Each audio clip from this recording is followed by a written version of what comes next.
This review analyzes Extraction, brought to you by Netflix and the Avengers. Sorry about that, I couldn't resist it. Okay, no more Marvel references from now.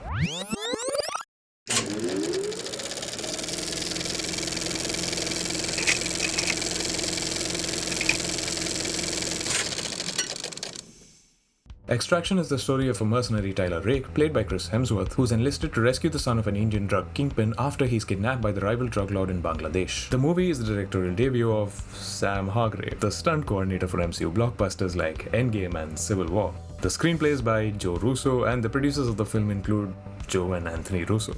And there goes my plan to keep Marvel out of this. The story throws you immediately into Tyler Rake's ghost, and it's not subtle about it. This is clearly a man with a death wish. He's chugging pills with his drink, you see him casually walk off a cliff and plunge 30 meters into the water below, and you get this dialogue. You're hoping if you spin the chamber enough times, you're gonna catch a bullet. Immediately you can tell the story is not the focus here. It's gonna be easy, it's gonna be predictable, and it's gonna be full of movie tropes. Mercifully, it doesn't waste time on his origin story. The team assembles, Tyler readily volunteers to head the suicide op, and the movie moves on to its selling point, the action.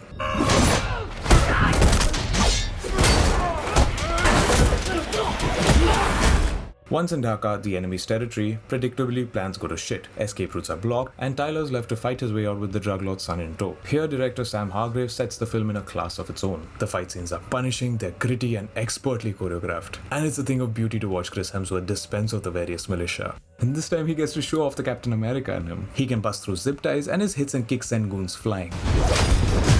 Barring this little indulgence, the action is very grounded. The gunplay is intricate, ruthless, and fascinating to watch. Easily comparable to the likes of John Wick even. And it takes a toll on the characters where they're carrying their wounds to the next encounter. In one scene, Tyler sends his foe crashing face first into a wall. The action could have easily cut there and no one would have expected more. But we still get to see his victim fall over on a brick lining and reach for his back as it spasms from the impact. I really appreciate that little extra. It sells the authenticity and the hit. And it's a treatment consistent throughout the movie. The attention to tactical detail like using double magazines and adjusting the length of their stock for different situations. The focus on the reaction, not just the hit. These elevate the action in this movie well beyond commercial standards. But the ambition of the movie doesn't stop there. Both the actors and the crew have been pushed to their limit, with elaborate long shots seamlessly stitched together. The dirty color palette, the abundance of handheld shots all keep you in the midst of the chaos and the confusion. Randeep Hooda, who plays Saju, the Indian drug lord's right-hand man, is in top form both in acting and action. He and Chris Hemsworth each make one-man armies, but Randeep's character doesn't get the partial super strength. Nevertheless, he's surgical, masterful, and lethal. I would have actually liked it if Chris Hemsworth's character had also been given the same treatment. But whether it's a clause in his personal branding or the director's decision, you get the super soldier along with tactical and unstoppable.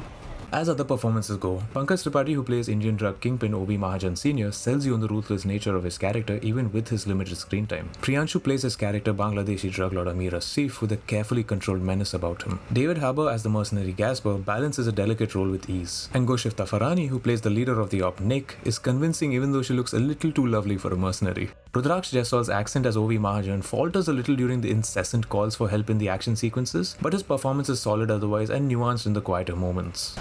You hit him with the truck. Yeah. But sitting through those bland story moments, I found myself getting impatient for the next action sequence. The inevitable bonding between Tyler and Obi seemed a little too convenient and predictable. So aside from a change of pace, they were of very little value to me. Extraction is very clear on its objectives. Action is the selling point of the film, and to its credit, it identifies its strengths and pushes the envelope there. If you can sit through a couple of overly simple moments in between, this film is an easy recommendation. And that's the review, guys. With only 10 Marvel references, that's a win, right?